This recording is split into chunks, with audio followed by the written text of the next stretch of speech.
Hey everyone, Matt here from Docs Running, and today we're going to do a 100-mile review of the Nike Vomero Plus. So this is the plush version of Nike's inline neutral premium daily training shoe. So this takes the Vomero lineup, which I actually thought this is what the Vomero was going to feel like, so I really enjoyed this.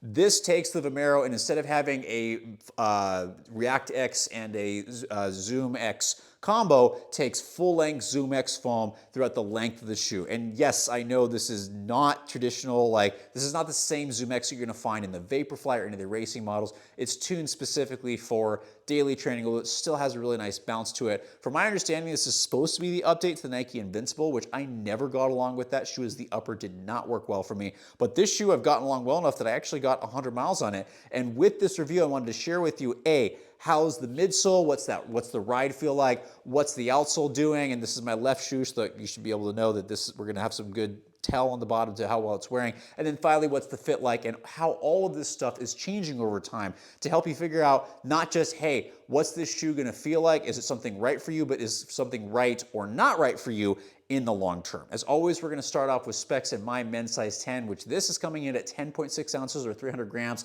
Not the lightest shoe, but definitely lighter than the Vomero 18 and with a little bit more bounce. It just makes it turn over a little bit better. It is still a daily training shoe. What's unique about this, and a lot of the Nike models, to be honest, has a 10mm drop. And there is a big chunky heel here, which for me right now, I'm actually enjoying, since I've been really addressing some stuff with my Achilles tendon that I have been putting off for a while, and I did it a little bit too quick and it's a little bit annoyed. So having a 10mm drop is really nice right now, and that's very rare in the market because most things are gonna be 5, 6, 7, 8, not in the 10 range. So if you want a higher drop shoe, this is gonna be one of the rare ones. But if you don't want that, this heel is gonna feel very large and very clunky. Yes, there's a good heel bevel here, which initially doesn't feel that great. It just, again, for how tall, like 43, 44 millimeters in the heel is a very large stack height. But as the foam breaks in and starts to soften a teeny bit, it does transition a lot better. But just know, if you want a chunky heel, it is definitely there in this shoe, and there's a very noticeably high drop. So good transition in the heel when it breaks in. The forefoot initially is very stiff. This is a fairly rocker shoe, especially from here on forwards. The foam does break in because it is a little bit softer. You are going to get some flexibility here. So those that have toe mobility issues, if you have hallux rigidus or don't have a lot of mobility in your toes and you want something stiff, this is not going to last you. You might like it the first few miles, but then as it breaks in, you're going to get more flexibility here. So that's not going to work. Whereas somebody that wants to flex a little bit, there's zero ground feel here, but if you want to flex a little bit, that is going to happen over time, just because the foam is soft enough that it will start to break in and compress a little bit. From a midsole standpoint, the ride is actually very nice. If you want zero ground feel and you want a good amount of bounce that doesn't feel like a super racing shoe, but definitely has a lot of bounce in it. And again, my Achilles is offloaded a little bit with this. This shoe is very nice. It doesn't feel mushy soft. Initially, when I put this on, it was actually firmer than I was expecting. It was like a nice, not like hard firm, just firmer than I was expecting for having this much foam underfoot, and still very bouncy ride. That transition over the middle, probably 60 miles, from like mile 20 to about 80, where it actually softened quite a bit. So much so that I thought, I don't think I can keep using this if it keeps going this direction. I like the bounce, I like the ride, but I don't think I can keep using this. And then at about mile 80, it started to firm up just nicely in a way where, again, not super firm, not super mushy, just had this nice bounce to it that I've actually started to be able to use it for workouts. It does work best for daily training miles and for long runs. Long runs is probably a really big key, especially if you're doing a little bit up tempo. The bounce will definitely keep your legs turning over a little bit. I have started to do workouts in this because I'm trying to avoid super shoes right now, which is actually probably one of the reasons transitioning so quickly out of them that my Achilles might have gotten annoyed.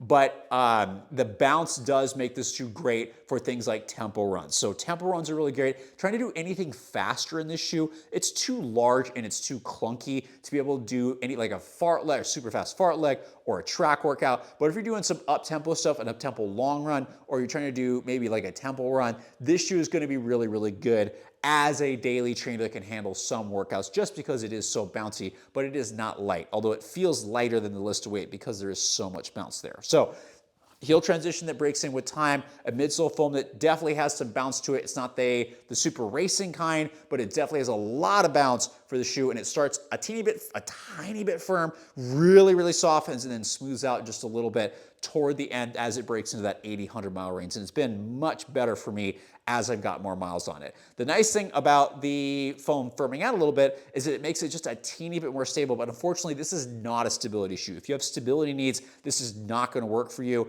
The sidewalls are really, really nice in the heel. They kind of, they lower out a little bit. They're slightly there in the midfoot and forefoot, but this foam is soft enough where if you have tiny neutral needs, but maybe a tiny bit of mild guidance needs, this shoe might work for you, but anybody else, it's not gonna be stable enough. It's not unstable, but it's also not stable, so it's right there in the middle. They did a nice job bouncing out because the midsole isn't too narrow, it's widened out a little bit, but the bounciness, the softness of the foam is just not gonna make it stable enough. I have liked it, I just can't take this for super long runs. I've done a couple long runs in it, it does feel nice, but then I definitely notice my hips and my ankles are like, oh, they're starting to get really, really sore. So know that you need to have some degree of neutral mechanics to use this shoe. If you have stability needs, you might be able to use this for shorter miles, but longer miles might be a little bit of a struggle unless you work on your stability and strengthen up a little bit. But outside of that, really nice bounce for longer miles. The outsole is actually doing very well. As those of you know, I usually rip up my left side, which is actually associated with Achilles and hamstring. That's a different story. But I have not worn through this. The lugs here have been worn down just a teeny bit, but this is awesome for me. And I'm always gonna get that comment going, 100 miles, not that much. I rip through shoes. It's very rare that I can get shoes to 100 miles without tearing the outsole off. This outsole is gonna last a super long time. The ZoomX midsole foam is gonna last you a really, really long time. So overall durability of the sole has done extremely well. I have kept this to mostly road. I would not use this on trail just because it's so tall. There are lugs, but just the foam is soft enough, it's not gonna be a really great trail option just because it feels way more unstable. There's lots of good trail options out there. This is gonna be best for road, maybe some track stuff, to be totally honest with you. Final thing is gonna be the fit.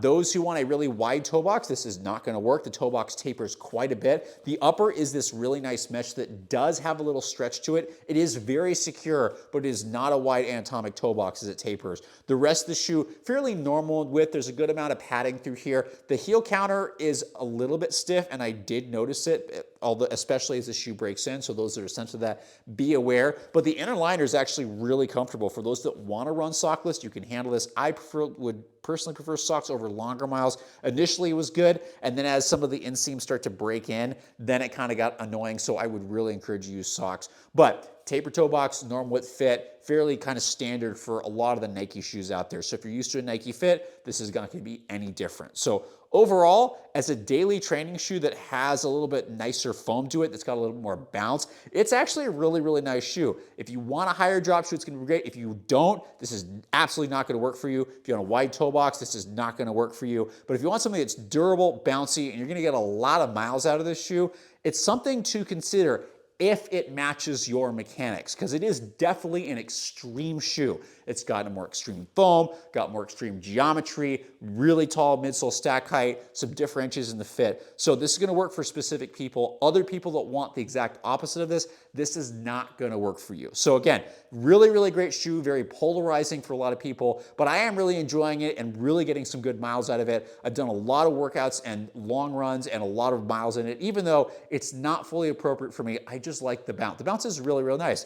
Is it natural? No, that's not the point. So just know what you're getting into with this shoe, but know it is gonna last a long time, and that's something I am enjoying, despite the $180 price tag, which actually isn't that bad for how durable it is, especially with other things pushing 200, 240, which is in the training realm. I think it's dumb, but that's me. So anyway, doing really well so far, really durable shoe, high drop, very unique shoe, but definitely something that I thought the Vomero was gonna be. So if you thought the Vomero didn't have as much bounce as you were hoping for, didn't have as much durability, because I ripped the outsole off the Vomero 18 really, really quickly, this is gonna be a really, really great option if you want something a little bit lighter. As always, I really want you to let me know in the comments below, do you agree or disagree with this? I've really enjoyed this shoe, even though it's not totally appropriate for me. I'm really curious to know what other people think. What do you think about this? What do you think about the new stratification of the line? I'm gonna say this for the 1000th time.